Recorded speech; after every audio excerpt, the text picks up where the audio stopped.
Hello friends, કેમ છો? તમને બધાને જય અંબે. તો આજે હું બનાવવાની છું ફરારી પાતળા. તો એની માટે આવી રીતે પત્તરવેલીના જે પાના આવે છે ને તે લઈ લીધા છે. તો 200 ગ્રામ છે, એક પૂળિયું આવે ને એવું છે. તો પહેલાં આપણે આને મેં ધોઈ અને કોરા કરી લીધા છે. હવે પહેલાં આપણે આના આવી રીતે નસો કાઢી લેવાની. આ કૂણા છે એટલે સાઈડ પરની નહીં કાઢતી, બાકી આ સાઈડ પરની પણ કાઢી લેવાની. એવી રીતે બધા પાનાને કરી લેવાનું. તમે આવી રીતે કરશો ને તો આવી રીતે થઈ જશે. તો બધા પાના આવી રીતે કરી લેવાના. હવે આ મોટા થોડાક છે અને આ થોડા નાના, એવા મેં 2 ભાગ કરી લીધા છે. હવે એનો લોટ તૈયાર કરી લઈએ. તો આ 200 ગ્રામ સિંગોડાનો લોટ લીધો છે અને અડધી વાડકી રાજગરાનો લોટ લીધો છે. હવે એમાં આપણે પહેલાં મીઠું ટેસ્ટ પ્રમાણે એડ કરી દેવાનું. મીઠું તમે સિંધો મીઠું ખાતા હોય ને તો એ મીઠું એડ કરજો.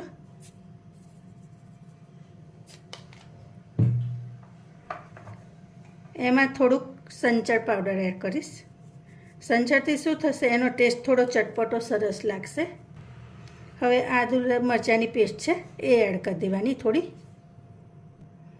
હળદર એડ કરવાની. હળદર તમે ખાતા હોય તો એડ કરજો, નહીં તો સ્કીપ પણ કરી શકો. ધાણા જીરું પાવડર છે, લાલ મરચું છે. આમાં થોડો ગરમ મસાલાનો ટેસ્ટ સારો લાગે એટલે ગરમ મસાલો એડ કર્યો છે. તમે ના ખાતા હો તો સ્કીપ પણ કરી શકો. આ તજ લવિંગ મરીનો પાવડર છે એ થોડોક એડ કરીશ. હવે આ બધું પ્રોપર મિક્સ કરી લેવાનું.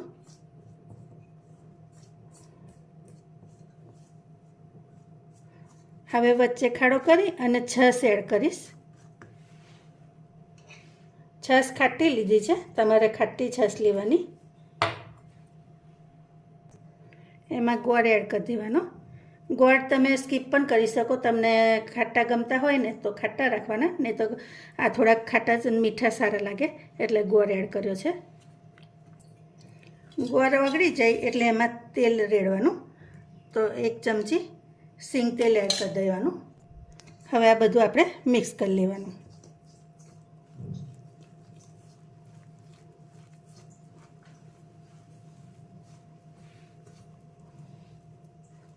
આમાં મેં પાણીનો ઉપયોગ બિલકુલ નહીં કર્યો, છાશનો ઉપયોગ કર્યો છે.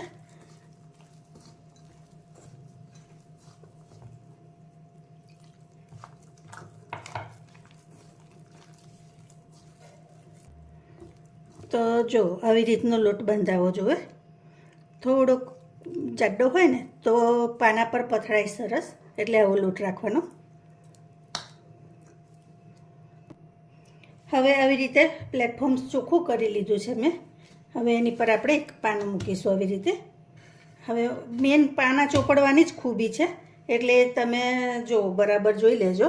હવે આવી રીતે પાન લેવાનું અને એની આવી રીતે જેમ નસો હોય ને એવી રીતે આપણે પાનને ચોપડવાના.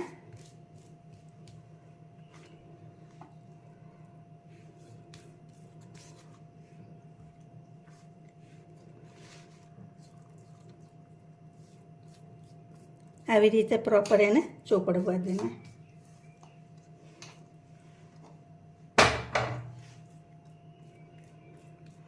હવે આપણે એની પર બીજું નાનું પાન મૂકવાનું. તો આવી રીતે બીજું પાન લઈ લીધું છે.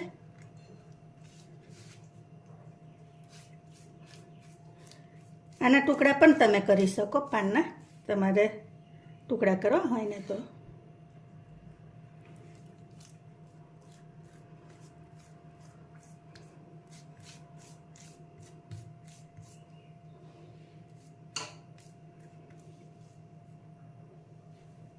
આવી રીતે બીજું ચોપડવા. હવે આની ઉપર આપણે પાનના આવી રીતે ટુકડા કરી લીધા છે એ મૂકીશું. વાટો થોડોક જાડો થાય ને એવો વારવાનો આપણે. એની પર બીજું પાન મૂકી દેવાનું.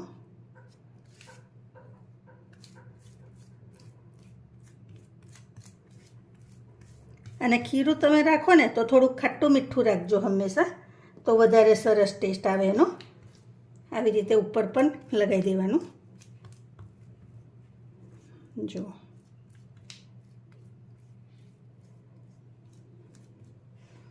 પછી આમ વાળવાનું એને.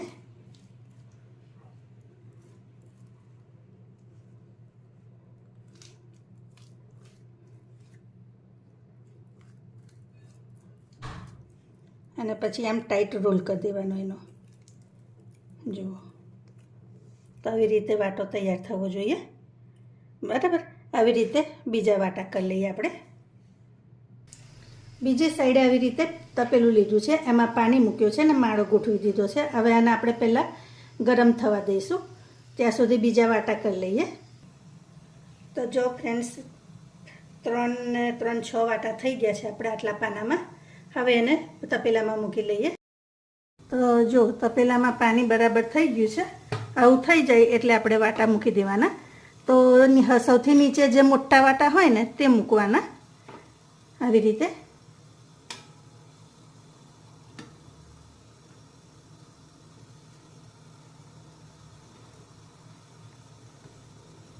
અને નાના છે તે આવી રીતે ઉપર ગોઠવી દેવાના. અને હવે એને આપણે ઢાંકી અને 15 થી 20 મિનિટ થવા દેવાના. ઉપર આવું કપડું રાખવાનું જેથી એના ટીપા વરાળના ટીપા અંદર પડે નહીં અને ભજીયા થોડાક ભજીયા પર પાણી પડે ના એ ટાઈપનું કરવાનું. એટલે આવી રીતે કપડું ઢાંકીને ઢાંકવાનું. હવે 15-20 મિનિટ પછી આપણે જોઈએ. તો જો ફ્રેન્ડ્સ 15 થી 20 મિનિટ જેવું આશરે થઈ ગયું છે. આપણે જોઈ લઈએ તો ચપ્પુ કોરું આવે છે. તો પાના થઈ ગયા છે આપણા. હવે એને આપણે બંધ કરી દઈશું, થોડી વાર સિજાવા દઈશું. તો પત્તાવેલીના પાનાનો રોલ ઠંડો થઈ ગયો છે. હવે એને આપણે કટ કરી લઈએ. તો આપણે એને હવે આવી રીતે કટ કરી લઈશું. તમે નાના મોટા જેવા કટ ગમે ને એવી રીતે કરી લેવાના તમારે.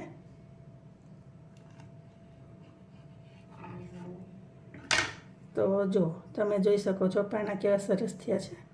આવી રીતે બધા રોલ કરી દઈએ આપણે કટ.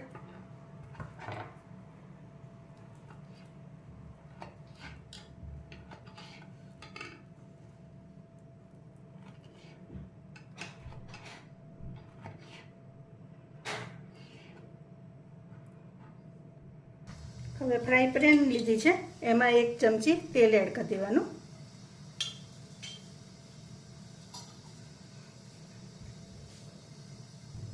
તેલ થાય એટલે આપણે જીરું એડ કરી દેવાનું. જીરું તમે ખાતા હોય તો એડ કરજો, નહીં તો સ્કીપ કરી શકો. થોડાક તલ છે એ પણ એડ કરી દઈશું.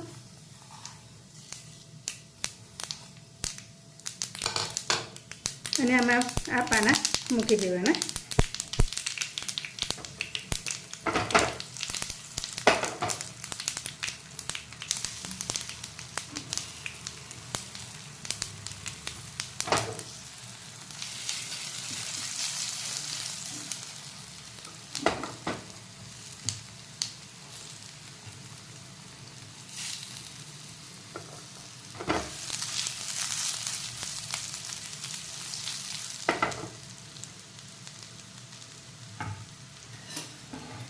આને નીચેથી લાલ થાય ને ત્યાં સુધી આપણે થવા દઈશું.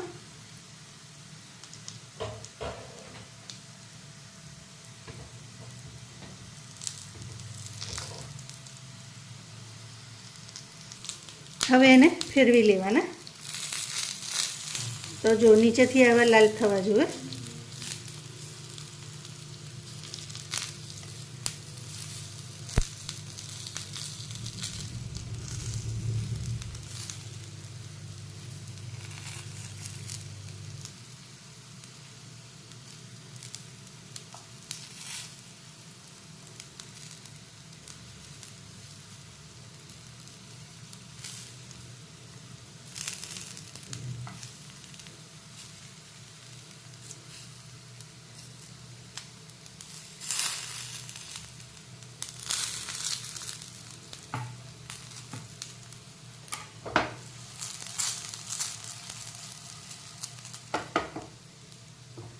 તો તૈયાર છે આપણા પત્તરવેલીના પાના, ફરારી પાના.